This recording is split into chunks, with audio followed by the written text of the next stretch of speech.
광활한 바다 한가운데 정처 없이 떠도는 배 한 척. 수상함을 느낀 어부들은 배 안을 구석구석 살핍니다.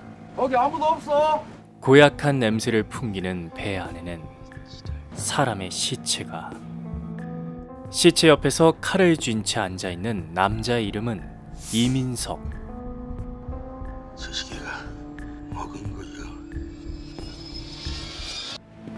그로부터 10년 후 강릉 최대 조직의 3인자 길석은 부하 덕구의 결혼식을 맞아 한창 이벤트를 진행 중이었고, 이 근남 자가 사람이 있어? 속타는 예비 신부의 마음은 아랑곳 않고 형님들의 험악한 장난이 계속되는 와중 형님 가보셔야겠는데요. 무언가 심상치 않은 소식이 들어옵니다. 우리 아들이 신고받고 치기 직전에 내가 막았어. 네 이건 네 봐서 넘어가는데 아무튼 택도 없어. 조직이 관리하는 영업장 내에서 약을 한다는 신고가 들어와 경찰이 출동한 상황. 때마침 길석의 친구 형사 방현의 도움으로 급한 불은 끈 상태였죠. 하지만 이곳은 조직의 4인자 충섭이 관리하는 영업장. 그 아무리 그래도 이래 갑자기 치고 들어오면 못해요. 그만하라니까. 네가 약 팔았잖아. 그거 안 되는 거 모르나? 나도 몰랐다니요? 애들이 어디서 구해가 파는 걸 그럼 내가 그거 일일이 지켜보고 있어요? 경찰이 친다는데 그럼 가만히 보고 있나? 그렇게 한창 길석과 충섭이 투닥거리고 있는 와중 조직의 큰형님인 오 회장이 어마어마한 외제차를 타고 직접 행차하시는데, 약 파는 니도 잘못했고 그렇다고 해서 까는 니도 잘못했어. 야 니도 잘 들어. 택지랑 경포가 잘못 지내면은 그냥이 니 책임이디. 하지만 약을 판 사람은 따로 있었죠. 그의 정체는 10년 전 배 안에서 사람을 먹고 살아남은 민석이었습니다. 넌 빚이 얼마야? 700이요. 사채업으로 온갖 더러운 일을 벌이며 살아남은 민석은 과거 자신을 거둬주었던 남 회장을 찾아갑니다. 그래. 어째 왔니? 그 강릉 리조트 지분 좀 살려고요. 왜 일전에 제가 현금 대신 지분으로 추심해드린 거 있잖아요. 그거는 이미 신 사장인데 맺겠다. 네 몫은 네 독립할 때 이미 다 줬제야. 채권 추심업체 하는 일은 회장님 돈 찾아오는 일이고요. 자신이 이제까지 남 회장을 위해 죽인 사람 수를 들먹이며 당연히 받아야 할 것을 받을 뿐이라 말하는 민석. 거둬준 것만으로도 감사하게 생각하라는 남 회장의 말에 이래서 제가 대화를 싫어해요. 대화로 뭐가 해결되는 거 본 적이 없거든요. 이 개대가리 같은. 인정사정 없는 칼질에 아무런 저항도 하지 못한 남 회장은 죽음을 맞이하고, 민석에게 빚을 진 청년이 그 옆에서 태연스럽게 경찰들을 기다리고 있었습니다. 한편 리조트의 최대 주주인 오 회장은 길석에게 리조트를 맡길 생각이었고, 제가요? 리조트는 구역상 충섭이가 해야 되지 않아요? 저 괜히 분란 만들고 싶지 않아요. 어차피 다 우리 건데. 저 그냥 택지 하나 잘 관리할게요. 오 회장이 갑작스레 이러한 결정을 내린 데에는 이유가 있었습니다. 하루아침에 남 회장의 지분을 받아 리조트 2대 주주 자리에 오른 민석에 대한 촉이 영 불안했죠. 원래 리조트의 지분을 받아야 했던 신 사장 역시 민석을 의심하고 있었습니다. 소식은 들었어요, 회장님. 조문을 갔어야 됐는데. 뻔뻔한 민석의 얼굴에 어이없다는 듯 웃어버리는 신 사장. 우리 회장님 당근 새끼가 보니까 빚이 있더라. 참 이상하지. 회장님께서 갑자기 지분 넘긴 것도 이상하고 100% 지분 먹은 새끼가 범인인데 너무 대놓고 하니까 이렇긴가 민가 해. 신 사장과의 팽팽한 신경전 뒤 인사가 늦었습니다. 이민석이라고 합니다. 민석은 직접 길석을 찾아갑니다.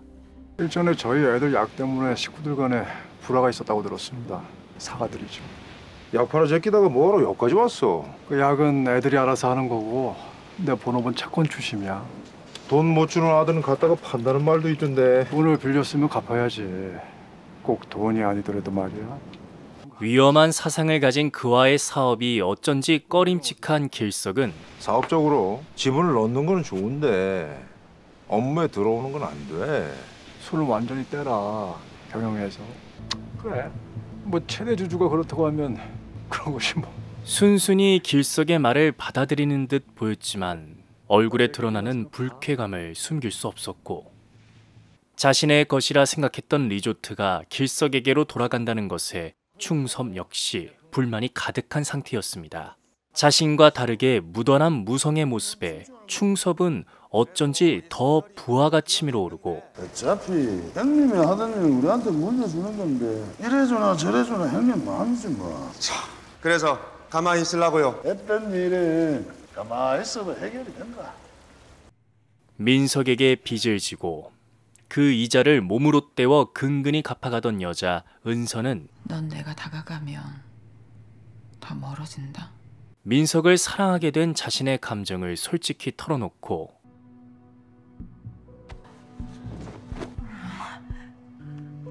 격정적인 입맞춤 끝에 나 감당해줄 수 있어.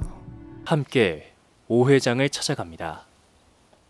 민석의 얼굴은 물론 이제까지 그가 벌인 모든 일에 대해 알고 있던 오 회장은 그 손에 피가 많이 묻었겠는데. 회장님은 사람 죽여봤어요? 잠시간의 정적. 그래서 용건이 뭐요? 얘기 끝났다고 들었는데 나한테 따로 할 말이 있어? 오 회장의 질문에 민석은 망설임 없이 칼을 꺼내 들고 천천히 일어나 돌아서서 이제 그만 가세요. 그렇게 은서는 민석의 죄를 그대로 뒤집어 쓰게 됩니다. 최선을 다했지만 피를 너무 많이 흘리셨습니다. 죄송합니다. 갑작스레 맞이한 큰형님의 죽음. 저 여자 빚이 있더라고. 동부신용정보에서 채권 출신을 했어. 이민석이 회장. 이민석이라는 이름에 길석의 눈빛이 변합니다. 내 네 마음은 아는데 일단 내미고 좀 기다려야 된디. 알았지?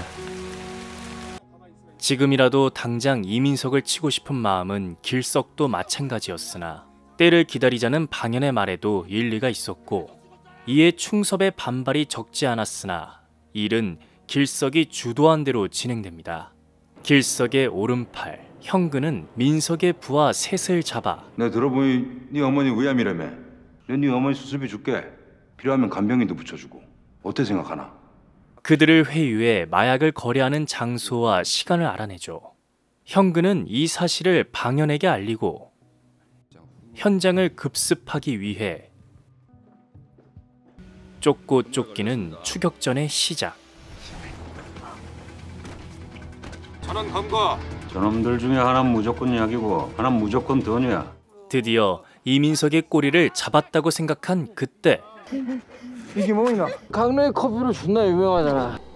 민석의 함정에 제대로 걸려든 경찰. 소식을 들은 충섭은 결국 자신의 손으로 직접 민석을 치료하죠. 심상치 않은 무상의 분위기. 갑자기 꺼지는 불, 그리고 무상의 손에 들린 배신의 칼날. 같은 시각 민석의 오른팔 정모는 길석을 급습. 궁지에 몰린 길석을 구하듯 사이렌 소리가 울려 퍼집니다. 오늘은 여기까지인가 봅니다. 뚜렷한 증거가 없어 무혐의 판정을 받고 풀려나는 민석. 네가 최무상이 사주에서 이 지랄을 한 거 다 알고 있어. 아니, 난 사주를 한 적이 없어. 그냥 질문 하나 한 거밖에 없다고. 김길석이가 리조트 다 가져도 되냐고. 빚으로 사람을 조종했던 것처럼 민석은 무상의 숨겨진 욕심을 자극해 한편의 비극을 완성한 것이었습니다. 큰 부상을 입고 잠적했던 길석이 다시금 강릉의 모습을 드러내고 지체 없이 민석을 찾아갑니다. 민석의 손에 자신의 사람들이 죽음을 맞이했음에도 더 이상의 분란을 만들고 싶지 않았던 길석은 그와 협상할 의사를 내비칩니다. 그러면 돼? 아무 일도 없던 것처럼? 하지만 민석은 말이 통하지 않는 갈대까지 간 쓰레기였고 애초에 신뢰 따윈 없었으니 대화와 협상이라는 것은 쓸모없는 짓이었죠.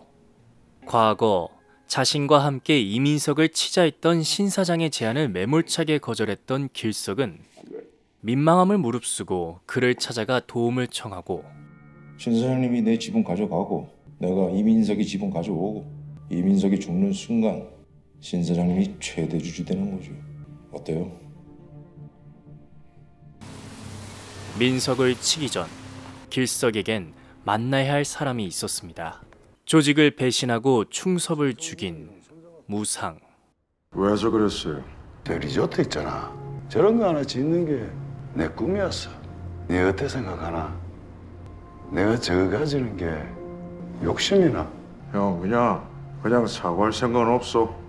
자신의 행동을 정당화하며 아무런 사과의 말도 없는 무상의 모습에 길석의 흔들림 없던 표정에 실망감과 슬픔이 어리고 뒤돌아서는 길석의 등 뒤로 무상은 부하의 손에 죽음을 맞이합니다. 그 시각 길석과 신 사장이 손잡았다는 소식에 민석의 부하들은 사무실을 급습하지만 이는 길석이 준비한 함정이었죠. 이어지는 오른팔들의 싸움. 패자에게는 죽음이, 승자에게는 환멸이 주어질 뿐이었죠. 겉으로는 길석과 손을 잡았지만 속으로는 신 사장도 길석을 칠 계획이었습니다. 민석의 부하 영재도 이미 포섭해둔 상태였죠. 하지만 뛰는 놈 위에 나는 놈이 있는 법, 길석 역시 신 사장의 검은 속내를 눈치채고 있었습니다. 절친한 친구 길석에 되돌릴 수 없는 선택을 막기 위해 방현은 민석을 다른 곳으로 빼돌릴 작정이었습니다. 방현의 차를 막아선 길석. 방현이 영장 없이 민석을 체포했음을 길석은 이미 알고 있었고 이어서 더 가면 나도 방법 없어. 이제 와서 멈춘다고 뭐가 달라지나? 시끄러워! 완강한 방현의 태도에 하는 수 없이 길을 비키지만 엄청난 척력으로 상황 파악을 마친 민석은 영장을 받은 적이 없다는 소리네. 숨겨두었던 이빨을 드러냅니다.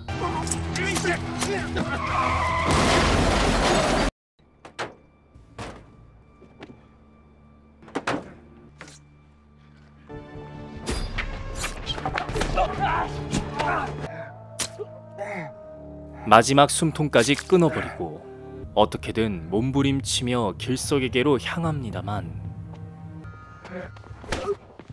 만신창이가 된 몸으로는 길석의 털끝 하나 건드릴 수 없었죠. 억울하나? 억울하긴 내가 나 이렇게 죽을 건 몰랐을까. 내가 너랑 다른 종류의 사람 같지. 지금 내 모습 똑똑히 기억해. 너도 곧 이렇게 죽게 될 거니까. 자신의 손에 피를 묻히게 된 길석. 그런 친구를 망연자실한 듯 바라보는 방현. 방현을 외면하고 돌아선 길석은 모든 일의 시작점인 리조트로 향합니다. 떨어지는 눈송이를 배경으로 담배를 피우는 고독한 길석의 모습을 끝으로 영화는 막을 내립니다. 거친 파도가 부서지듯 리조트 하나 때문에 인생이 박살나는 남자들의 이야기를 담은 영화 강릉. 강릉이라는 제목에 걸맞게 영화 초반부터 이어지는 강릉의 아름다운 모습과 10억짜리 조명이 달린 리조트의 위험, 그 리조트 하나 가지려 달려드는 남자들의 모습은 이거 강릉 리조트 홍보하려고 만든 영화 아니야? 라는 의문을 가지게 만들었습니다. 경찰은 도대체 왜 아무런 생채기도 핏자국도 없는 사람을 현장에 있었다는 이유 하나만으로 범인이라 생각하는 것인지, 민석은 얼마나 실력이 좋기에 아무런 증거도 남기지 않고 사람을 줄기차게 죽여나가는 것인지, 줄줄이 이어지는 강릉 예찬, 낭만 예찬? 그냥 강릉 리조트 홍보 영상이라 생각하는 것이 차라리 속 편할 영화 강릉이었습니다.